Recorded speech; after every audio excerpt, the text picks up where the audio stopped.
What does that mean exactly? How can you do that? Stress-free mindful living. Let's see what is happening here. Go live. There we go. Lots of buttons. I have to push lots of buttons. There we go. Come on in. Perfecto. All right. So today's title is, it's related to not holding on to something and thinking, that peace is going to come from waiting for that thing to calm down, right? And this can absolutely change a lot of people's lives. And it will change the way a lot of people understand stress. And, you know, what if peace does not come from waiting for life to calm down? What if peace starts when you stop excusing the patterns that keep your stress alive, right? And there's an opportunity in that. And I really want you to hear that, because this is not just another stress management conversation. This is not just take a deep breath, go for a walk, light a candle, and hope next week is easier. This is much deeper than that, because most people, they think that the path from where they are now, overwhelmed, mentally noisy, reactive, always carrying too much, easily pulled out of peace, always saying they need a break, but never really feeling settled, from that to where they want to be, calmer and clearer and lighter and more grounded and more peaceful and more emotionally free. They think that that's going to happen from better circumstances, a lighter schedule, fewer hard people, more support, a quieter season, better boundaries, less responsibility, a vacation, a break. And while some of those things can help, that is not the real vehicle to get you from where you are now to where you want to be. And there's an opportunity available to you that will help you to do that more efficiently. You can build real peace by changing the inner mental and emotional patterns. The ones that, keep recreating stress even while life is still life, right? And that there's an opportunity in that. That is the real path. And if I had to give you the one big domino for this whole life, it would be this. If your stress is being reinforced by inner habits that you keep normalizing or excusing or defending, then changing your outside life alone will never create lasting peace. That's a huge light bulb moment and domino, because once somebody really believes that, then this work becomes obvious, because now they understand why peace keeps slipping away, why they can calm down temporarily but not consistently, why the same emotional patterns keep returning, why they can know what calm feels like and still not live there. And I love this work and I care about it, because this is something I've seen over and over and over again.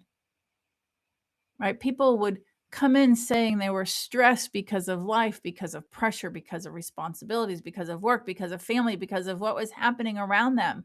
And again, those things do matter. But what I started seeing so clearly was this. A lot of people were not just experiencing stress, they were participating in it.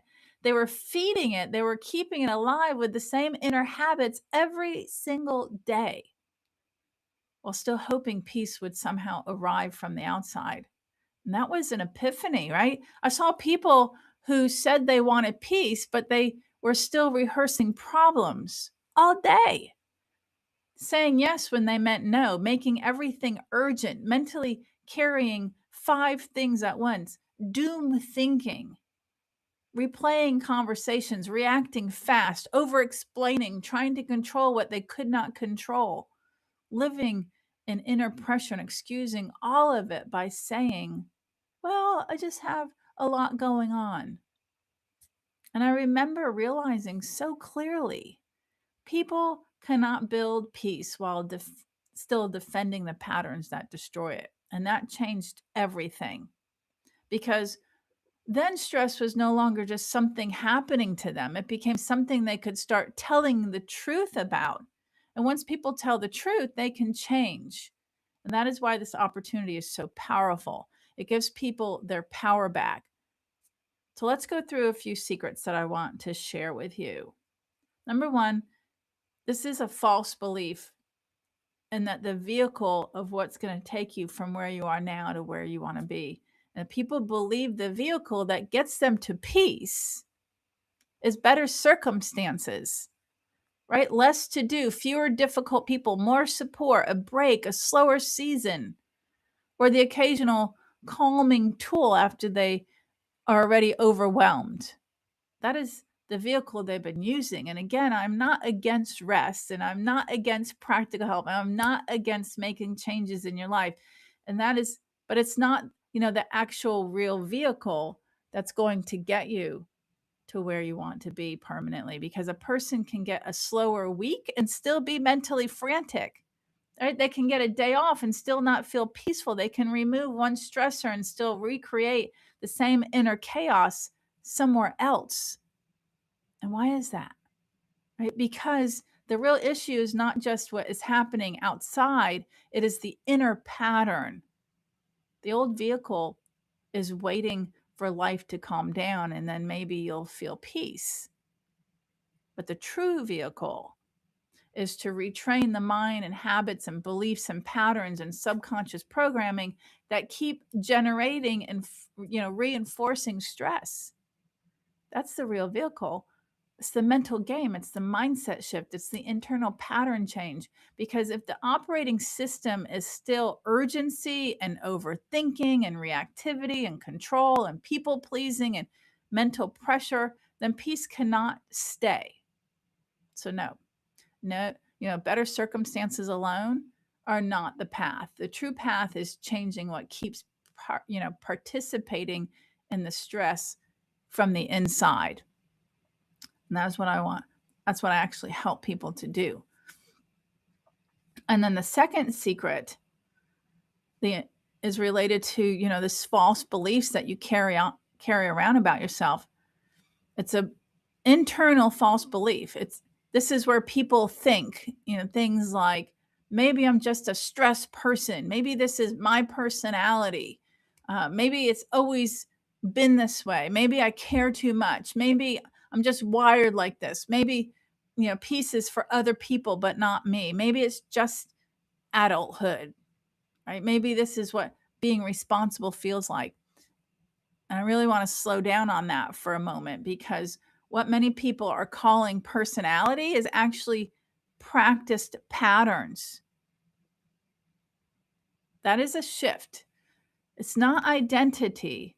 It's a pattern of overthinking, a pattern of urgency, a pattern of over carrying, a pattern of saying yes too much, a pattern of reacting too fast, a pattern of making everything feel important, a pattern of living internally braced, a pattern of mistaking stress for responsibility. And if it is a pattern, it can change.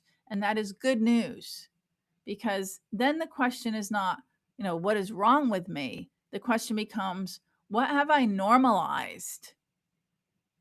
What have I excused? What do I keep rehearsing? What do I keep calling just how I am? That is actually a pattern of practice. What am I still doing that keeps my peace far away? And that's a much more empowering question, because if the issue is pattern, then the answer is training, right? And that is actually why my framework works, because I do not just give people temporary calming advice. I help them retrain. their thoughts, their behaviors, their beliefs, their emotional habits, their nervous system patterns, their self-talk, their subconscious programming, and the deeper inner ways that they keep creating stress. So no, you are not disqualified. No, this is not just for naturally calm people, right? No, this is not just for people who have easy lives, right? This can absolutely work for the person who has felt stressed for years and is finally ready to stop identifying with it. And then secret number 3 is related to how you point the finger outside of you. The third false belief is the external false belief. All right, this is where people think, well, I'd be peaceful if work were easier, if my kids were easier, if my partner changed, if the finances were better, if the world were calmer, if my season of life was different, if I had more support, if this one thing would just go away. And yes, outside things matter. They are not the deepest blocker, though, because two people, and I've seen this over and over again, they can be in very similar situations and circumstances, and one stays far more grounded while the other lives constantly aggravated and agitated. So why is that? Because the deeper issue is not only the situation, it is the inner relationship to the situation. Right? One mind is feeding urgency and fear and resentment and overthinking and pressure, and the other mind has learned to interrupt the pattern and return to steadier ground. And that is why the issue is deeper than the external outside things. If the inner operating system is still chaos, then even improved conditions only help temporarily, because you still take your mind with you, right? So the answer is not waiting for life to finally become easy and beautiful and peaceful and everything in order for you to have peace, right? The answer is becoming the kind of person who can stop feeding the very patterns that keep stealing your peace. And that is where real freedom begins. So let's just look at that. Let's make this practical for you to apply in your life. So the next time you feel stressed, I want you to ask, what part of this is life and what part of this is pattern? I keep adding, right? And that is huge. Am I adding urgency? Am I adding doom thinking? Am I adding resentment? Am I adding rehearsal? Am I adding people pleasing? Am I adding like a need to control? Am I adding the refusal to pause, the habit of saying yes when I mean no, the pressure of making everything mean too much? And then ask yourself, what am I still excusing that is keeping this cycle alive? Because peace gets closer the moment honesty gets stronger. And then let's transition now. If this is resonating with you, then you already know this goes deeper than surface level stress relief. This is about the real path to peace, right? Not just calming down once in a while, temporarily, not just surviving the week, not just collecting coping tools. This is about changing the deeper thoughts and habits and beliefs and patterns and programming that keep your mind and body living in stress. And that's exactly why I created the products and services that I've created, because understanding the concept is powerful, but having a complete system to retrain this at the root is what changes it faster and deeper and more fully. So I have multiple products, multiple programs. I have free web classes, online courses, hypnosis, meditation audios, all ready for you. If this is speaking to you, just check them out at dawngrant.com. You can go to the Start Here part of the menu, the drop down, and it says Stress-Free Mindful Living. There's an entire page devoted to you. Just check it out. Free web class. And again, products and services. dawngrant.com. Check it out. I'd love to help you. And tune in next week to the next live where I share even more